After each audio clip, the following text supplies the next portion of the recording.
ఇంకో బిడ్డలు పట్టుకెళ్ళిపోయారు. ఫోటో తీసుకో.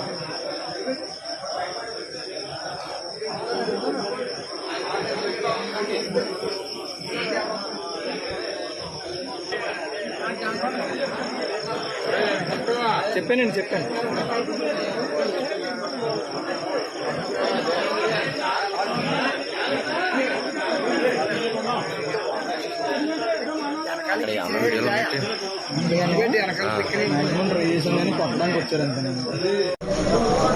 పవన్ కళ్యాణ్ గారు లాంటి సభ్యత పద్ధతి ఉన్న మనిషి దగ్గర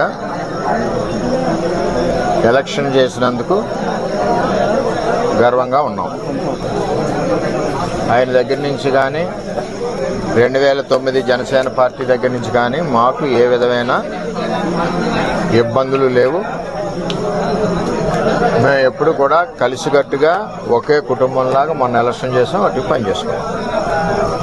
ఏదైతే తెలుగుదేశం పార్టీ నుంచి 5 నెలలు 6 నెలల ముందు వెళ్ళిన 20-25 మంది జనం ఉన్నారో వారిని స్థానిక ఎంపీ వైసీపీ పార్టీ అని చెప్పి పార్టీలో జాయిన్ చేసుకుని ఉండడం జరిగింది. వాళ్లే ఈ దాడి చేశారు మన్నిపూడిలో. చేత చాలా అవుతుంటాయి, మేము ఫేస్ చేయగలం. మాకు చేతగా కాదు, చేతగాని దద్దంలో కాదు. మేము ఈ దాడి ప్రత్యక్షంగా పోలీసులు ఉన్న చోట జరిగింది, పోలీసులు ఉన్నప్పుడు జరిగింది. మేము ఒక ఆయన్ని సర్పంచ్ గారిని కలవడానికి వెళ్ళాం. ఎలక్షన్లో రకరకాలుగా చేశాం. మేము పబ్లిక్గా చేసిన వాళ్ళు ఉన్నారు, చాటుని చేసిన వాళ్ళు ఉన్నారు, వెనకుండి మాకు హెల్ప్ చేసిన వాళ్ళు ఉన్నారు. ఇవన్నీ మేము చెప్పం కదా, ఊరందరికీ చెప్పాలని పని నాకు లేదు కదా. నాకు ఆయన బాధ్యత చెప్పారు ఎలక్షన్, ఆ బాధ్యత నేను నెరవేర్చాను. అంచేత వాళ్ళు దాడి చేశారు, చాలా దారుణంగా దాడి చేశారు. అందులో మా కారులో మండల పార్టీ ప్రెసిడెంట్ గారు ఉన్నారు, ఎక్స్ జెడ్పీటీసీ ప్రసాద్ గారు ఉన్నారు, ఇంకో ఎక్స్ జెడ్పీటీసీ బర్లప్పారావు ఉన్నారు, ఇంకో ఆయన ఎక్స్ ప్రెసిడెంట్ నాగు ఉన్నారు, ఇంకో ఆయన పార్టీ ప్రెసిడెంట్ శివ ఉన్నాడు. ఎంతమంది ఉండగా సడన్గా సీసాలు, ఇటుక బెడ్లు, ఇది మండలంలో ఒక ప్రాక్టీస్ అయిపోయింది. ఇది వరకు సాయి ధర్మతేజ్ గారి మీద కూడా ఇదే దాడి చేశారు. ఆ దాడి చేసినప్పుడు సరైన చర్యలు పోలీస్ యంత్రాంగం తీసుకోలేదు. ఆఖరికి వాళ్ళు వెళ్ళిపోయాక దాడి జరిగిందన్నారు తప్పితే, వాళ్ళు ఉండగా దాడి జరిగి దెబ్బలు తగిలితే వాళ్ళు వెళ్ళిపోయాక దాడి జరిగిందన్నారు. సరే, ఇదంతా కాంట్రవర్సీ ఎందుకని మేము మాట్లాడుకుంటున్నాం. ఇది నన్ను చంపడానికి కుట్ర జరిగింది. అంటే నాకు కూడా కార్యకర్తలు కూడా 150 మంది కూడా ఉన్నారు కాబట్టి ఇవన్నీ సీసం బెంకులు, ఒళ్ళంతా కారులో ఇటుక బెడ్లు, 2-3 గాయాలు, ఇవన్నీ జరిగినాయి. సరే చూద్దాం ఏమవుతాం. ఇవన్నీ ఇటువంటి పిరికి బంద చర్యలకు భయపడేది ఏముండదు. వర్మ ఎప్పుడు కూడా 22 ఏళ్ళ నుంచి ఉన్నాడు, ఎప్పుడు కూడా ఇటువంటి వ్యవహారం జరగలేదు. ఈ సంస్కృతి పిఠాపురంలో ఇప్పుడే వచ్చింది. ఇప్పటి వరకు పిఠాపురంలో ఇటువంటి సంస్కృతి లేదు. చట్టం ఉంది కదా.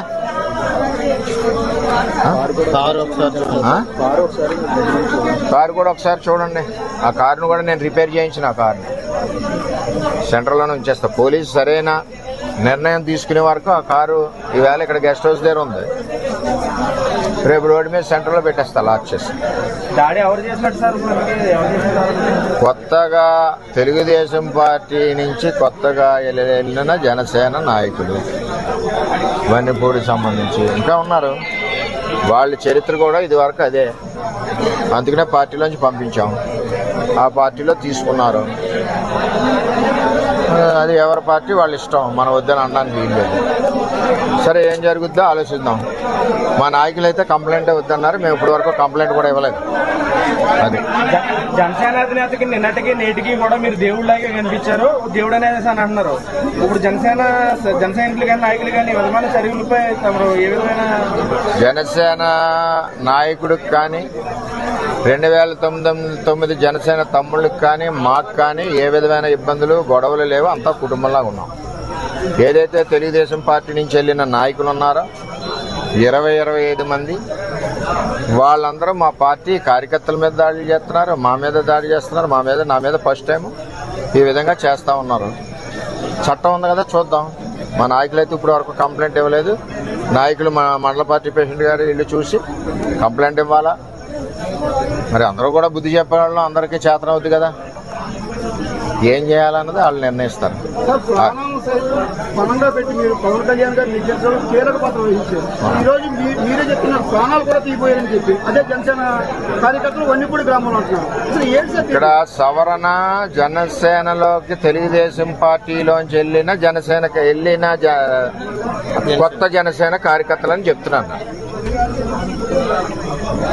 ఇది ఎంపీ గారి గ్రూప్. ఇది ఆయన ఇప్పటి నుంచి కాదు, 8 నెలల నుంచి వీళ్ళ ద్వారా తెలుగుదేశం పార్టీ మీద పోరాడుతూ ఉన్నాడు. జనసేన బలానికి పనిచేయలేదు ఆయన ఎప్పుడు.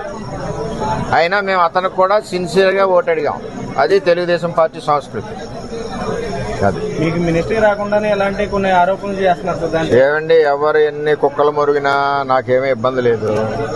నేను ఎవరికి భయపడే మనిషిని కాదు. 22 ఏళ్ళ నుంచి ప్రజల్లో ఉన్న మనిషిని. నేను ఎవరికి భయపడను. నా మీద ఎంతమంది దాడులు చేసినా చేయనండి, చట్టాలు ఉన్నాయి. ఇది పవన్ కళ్యాణ్ గారికి కానీ, నాకు కానీ, పవన్ కళ్యాణ్ గారికి కానీ, ఆ 2009 బ్యాచ్కి కానీ ఎవరికి ఇది సంబంధం లేదు. నేను ఎవరికి ఫిర్యాదు